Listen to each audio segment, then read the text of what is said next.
Did last night's SmackDown just rewrite the entire SummerSlam script? Or was it the slickest bluff WWE has pulled in years? One minute, John Cena begged the crown for forgiveness. The next, a broken-nosed champion was fighting to stay on the card.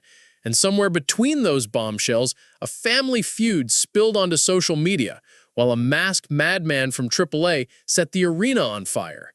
8 shocks, 1 frantic hour, and almost no time to figure out who's playing hero, who's playing heel, and who's about to be double-crossed when the lights go up tomorrow night. Stick around, because if you think you've already seen every twist, you haven't even caught the setup. John Cena didn't just shake hands with the crowd. He practically begged them to believe he'd rediscovered his moral compass. On the go-home SmackDown, he called his 4-month heel run flushing 20 years down the toilet, thanked Cody Rhodes for knocking the hate out of me, and vowed to stride into SummerSlam as the champion fans can finally cheer again. The arena thundered, but the internet blinked. Many observers claim the entire apology felt more like a strategic retreat than a heartfelt epiphany, pointing to how the heel experiment with The Rock and Travis Scott fizzled. Now, whispers swirl at Cena's apology as bait, an emotional honey trap designed so tomorrow night's betrayal stings twice as hard. If he truly traded spite for hustle, loyalty, respect, everyone wins. If he hasn't, the wildest swerve of 2025 is only hours away. Either way, someone close to him must fill the villain's void, and Cody Rhodes may be first in line. Cody Rhodes has spent the last year playing Messiah to the WWE Universe, yet lately even his brightest smile can't hide the cracks. Interviews where he swears he'd never work the dark side sound suspiciously rehearsed. Social feeds dissect every offhand comment, noting how he now dodges the word underdog and slips in jabs about doing whatever it takes. The timing is too perfect. Cena drops his villain act, leaving a vacuum that only the American Nightmare could fill. A double turn on SummerSlam's grand stage, Cena soaring back to sainthood, while Cody drags the crowd into shock, would be the kind of theater wrestling lives for. If Cody rejects the cheers that built him, he walks away with nuclear heat and the main event spotlight all to himself. And if he doesn't, the seeds of doubt are already planted, ready to sprout the instant he so much as flinches the wrong way. But while everyone's busy decoding Rhodes' grin, another champion's fate may hinge on a single fractured bone. World Heavyweight Champion Gunther walked into SmackDown with a title over his shoulder and a nose held together by sheer stubbornness. Reports say the fracture is painful enough to sideline most wrestlers for weeks, yet he insists on defending against CM Punk at SummerSlam. That decision kicks open 2 dangerous doors. First, Punk, ever the opportunist, knows one stiff shot could end the match and crown a new king. Second, Seth Rollins still lurks with a money-in-the-bank briefcase and a calculated grin. If Gunther survives Punk but staggers out broken, Rollins could stroll down the ramp and cash in while the crowd is still catching their breath. A single cracked bone, 3 men who refuse to blink, and an entire championship legacy hanging by a thread. While the top belt teeters, SmackDown just unleashed a very different kind of chaos. SmackDown's opening bell barely rang before a blur of neon masks and breakneck dives jolted the crowd awake. Los Garza stormed in with the AAA tag team belts on the line, only to find Mexico's wildest showman, Psycho Clown, dragging Mr. Iguana into the fray.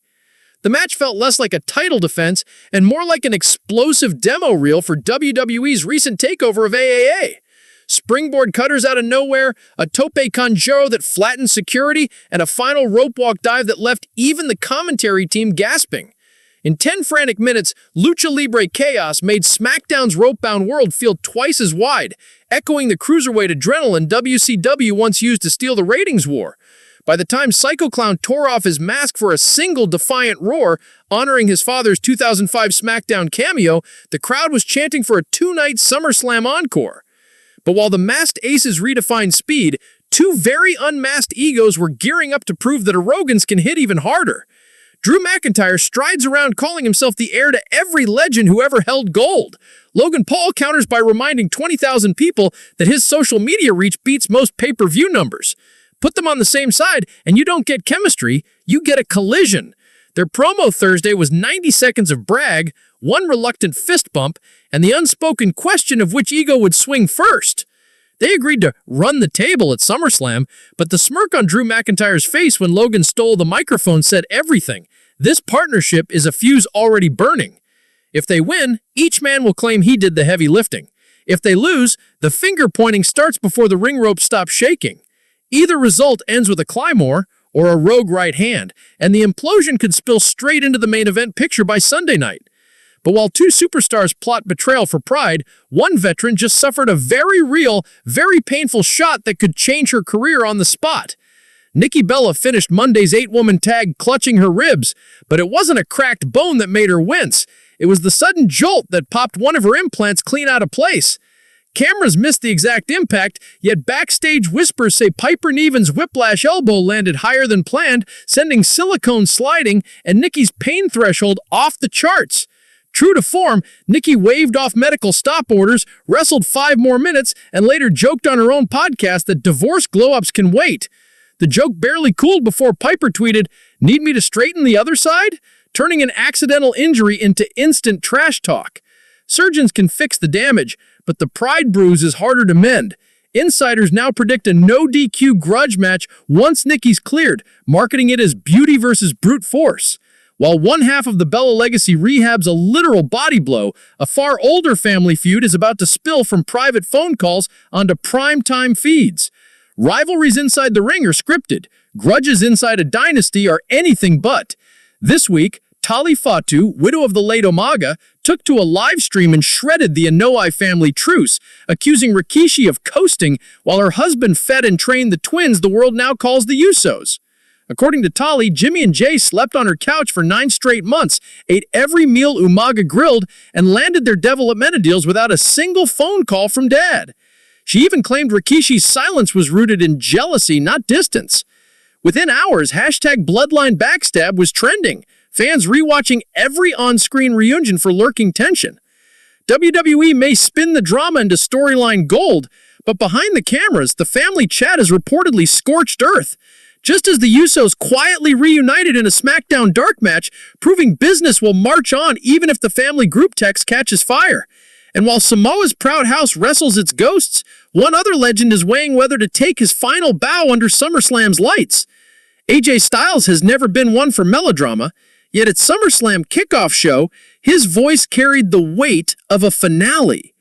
He thanked the fans for riding this road with me, then floated the phrase, "last dance," with the same casual shrug he uses before a phenomenal forearm, letting the seed of retirement sprout in every mind watching. For years, Styles defied the clock, wrestling younger, faster, and sharper than men half their age. But backstage whispers say the grind is catching up. Training sessions now start with an extra minute of stretching and finish with an ice pack no camera sees. Dominic Mysterio may just be another opponent on the card, yet the match suddenly feels like legacy versus lineage. Styles proving he can still outclass tomorrow's names. Dominic eager to stamp "I ended a legend" on his own resume. If AJ steals the show one more time, he rides off to a standing ovation. If he falls, the torch passes in real time. Either way, the Phenomenal One has turned a mid-card bout into must-watch history. But before the crowd can process a farewell, they'll hear a shockwave, literally. One superstar is changing her anthem, and the first note of that new theme could signal a seismic shift all its own. As SummerSlam's lights pulse and the crowd braces for the next entrance, a silence will fall. The split-second hush before a brand new guitar riff detonates. Becky Lynch has shelved the familiar Celtic invasion for a fresh anthem reportedly penned by pop-punk stalwarts The Wonder Years, an unexpected pivot that already has fan forums hunting for leaked snippets. Lynch teased the track on Instagram with a single ear emoji and a wink, and then watched thousands of Shazam attempts turn up empty. Even more intriguing, the song didn't come from WWE's in-house Def Rebel team, hinting this isn't just a new sound, but a statement of independence. Insiders whisper the switch could debut the moment she steps out to defend the Women's Intercontinental title. An audible line in the sand between the scrappy underdog she was and the battle-hardened champion she's become. If those opening chords hit, the arena pops. If they swerve and hold the old theme, the suspense alone rewrites the mood. Either way, the man is about to prove that sometimes the most seismic turn isn't a finishing move, it's the first note. SmackDown's final whistle left 8 powder kegs primed for SummerSlam. John Cena's teary redemption speech that might mask the year's cruelest swerve. Cody Rhodes balancing on the edge of a heel turn. Gunther gambling his fractured nose against Punk's hunger and Rollins' golden briefcase. Lucha Libre Lightning rewriting the show's tempo. Drew and Logan's ticking time bomb alliance. Nikki Bella treating a dislodged implant like a badge of honor and a future grudge. A bloodline civil war ignited by Umaga's Riddle, AJ Styles hinting at a last dance, and Becky Lynch ready to change history with a single riff. Each story pulls against the others, twisting into a knot no one can fully see until the bell rings. When Sunday night ends, someone will stand taller than ever, someone will limp away exposed, and at least one hero may discover the cheer